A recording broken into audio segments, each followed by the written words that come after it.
नमस्ते। चलिए आज बात करते हैं पैसों के एक बहुत ही जरूरी कॉन्सेप्ट की, या कह सकते हैं एक बुनियादी नियम की। ये है साधारण ब्याज। शायद लगे कि ये तो स्कूल में पढ़ा था, पर यकीन मानिए ये वो गणित है जो हमारे रोजमर्रा के लेन देन से लेकर बड़े बड़े इन्वेस्टमेंट्स तक हर जगह हर कदम पर काम आता है। कभी सोचा है, हो सकता है किसी दोस्त से पैसे उधार लिए हों या बैंक में अपनी मेहनत की कमाई बचाई हो। इन दोनों ही सूरतों में एक चीज कॉमन है, वो है ब्याज या इंटरेस्ट। ये शब्द हम सबने सुना है ना? और ये हमारी फाइनेंशियल लाइफ का एक बहुत ही आम हिस्सा है। तो चलिए इसी कॉन्सेप्ट में थोड़ा गहराई से उतरते हैं। कहते हैं ना, अगर पैसों से पैसा बनाना है या अपने पैसे को सही से काम पर लगाना है तो उसका पहला नियम है ब्याज को समझना। और इसकी एबीसी, इसकी शुरुआत होती है साधारण ब्याज से। तो आखिर है क्या ये साधारण ब्याज? बिल्कुल सिंपल, जैसा इसका नाम है। ये इंटरेस्ट कैलकुलेट करने का वो सीधा साधा तरीका है जो सिर्फ और सिर्फ शुरुआती रकम पर लगता है, मतलब जो प्रिंसिपल अमाउंट है बस उसी पर। और सबसे जरूरी बात, ये वक्त के साथ कांस्टेंट रहता है, बिल्कुल स्थिर, बदलता नहीं है। अब आते हैं इसके सबसे मजेदार हिस्से पर, इसका फॉर्मूला। हाँ, फॉर्मूला का नाम सुन के घबराने की जरूरत नहीं है।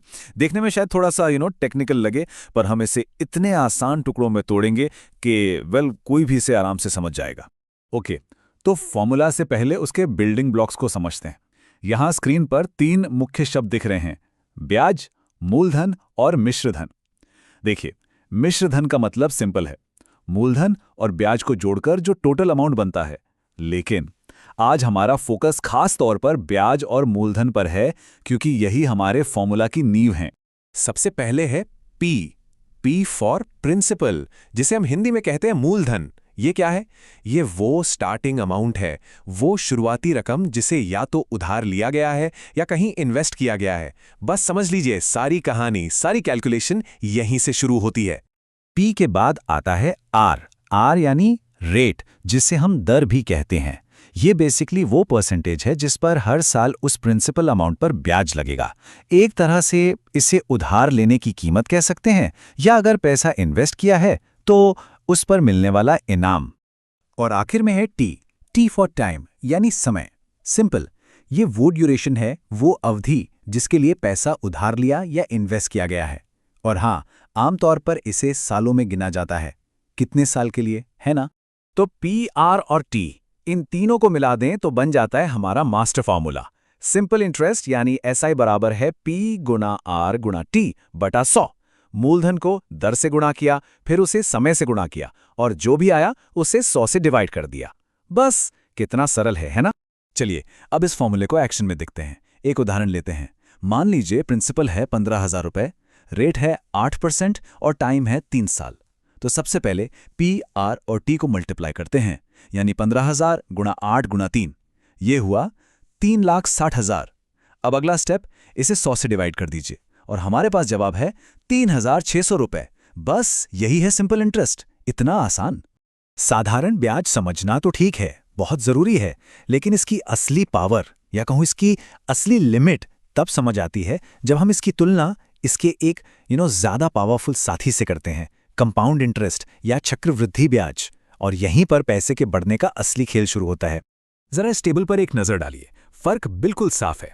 सिंपल इंटरेस्ट, जैसा हमने देखा, हमेशा ओरिजिनल प्रिंसिपल पर ही कैलकुलेट होता है, जबकि कंपाउंड इंटरेस्ट वो प्रिंसिपल और उस पर अब तक जमा हुए ब्याज दोनों पर लगता है। इसका मतलब क्या हुआ? मतलब ये कि सिंपल इंटरेस्ट हर साल सेम रहता है, एक जैसा, लेकिन कंपाउंड इंटरेस्ट हर साल बढ़ता जाता है, और इसलिए उससे मिलने वाला रिटर्न भी कई ज्यादा होता है। और ये चार्ट, वाओ, ये चार्ट तो पूरी कहानी एक झटके में बता देता है। देखिए, समय के साथ सिंपल इंटरेस्ट एक सीधी प्रिडिक्टेबल लाइन में बढ़ता है, स्टेडी। लेकिन कंपाउंड इंटरेस्ट को देखिए, उसकी ग्रोथ तो एक रॉकेट की तरह ऊपर जा रही है।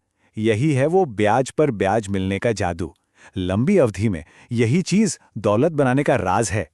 तो अब एक लॉजिकल सवाल मन में आता है कि अगर कंपाउंड इंटरेस्ट इतना ही पावरफुल है तो फिर साधारण ब्याज का इस्तेमाल होता भी है या नहीं, और अगर होता है तो कहां? चलिए देखते हैं कि हमारी रोजमर्रा की जिंदगी में इससे हमारी मुलाकात कहां-कहां होती है। आमतौर पर यह हमें मिलेगा कार लोन्स में या फिर शॉर्ट टर्म पर्सनल लोन्स में। कुछ रिटेल इंस्टॉलमेंट प्लान्स जो होते हैं वहां भी सिंपल इंटरेस्ट ही लगता है। और हाँ, सबसे कॉमन, दोस्तों या परिवार के बीच जो अनऑफिशियल उधार का लेन देन होता है वहां भी लोग इसी का इस्तेमाल करते हैं। क्यों? क्योंकि इसकी कैलकुलेशन बहुत आसान है। अब थोड़ा सा गियर शिफ्ट करते हैं और बात करते हैं उन सभी लोगों की जो कॉम्पिटिटिव एग्जाम्स की तैयारी कर रहे हैं। देखिए, उनके लिए ये टॉपिक सिर्फ जान लेना जरूरी नहीं है, बल्कि इसमें मास्टरी हासिल करना बहुत जरूरी है। और ऐसा क्यों है? इसका जवाब देते हैं SSC CGL topper SP. Sharma. उनका कहना है कि हर एग्जाम में इस टॉपिक से कम 4-5 क्वेश्चन जरूर आते हैं। सोचकर देखिए, 4-5 सवाल, ये सीधे सीधे दिखाता है कि एसएससी हो या बैंक एग्जाम्स, ये टॉपिक कितना ज्यादा इंपॉर्टेंट है। स्क्रीन पर देखिए, ये एक आम एग्जाम में आने वाला सवाल है, कितना पैसा 6 महीने के लिए 4% पर एनम के साधारण ब्याज पर देना होगा ताकि 150 रुपये ब्याज मिले। अब सोचिए, यहाँ पी, आर और टी की वैल्यूज को कैसे सेट करेंगे कि जवाब निकल आए। है तो यह हमारे फॉर्मूले का ही इस्तेमाल, बस सवाल को थोड़ा सा घुमा दिया गया है। तो चलिए इस पूरी चर्चा को फटाफट समराइज करते हैं। की टेकअवेज क्या हैं? पहला, सिंपल इंटरेस्ट सिर्फ और सिर्फ प्रिंसिपल अमाउंट पर लगता है। दूसरा, इसका फॉर्मूला ही इसकी चाबी है, SI = P × R × T/100। तीसरा, ये कंपाउंड इंटरेस्ट से बहुत अलग है, जो रॉकेट की तरह तेजी से बढ़ता है। और चौथा, ये रोजमर्रा के फाइनेंस और कॉम्पिटिटिव एग्जाम्स दोनों के लिए एब्सोल्युटली क्रूशियल है।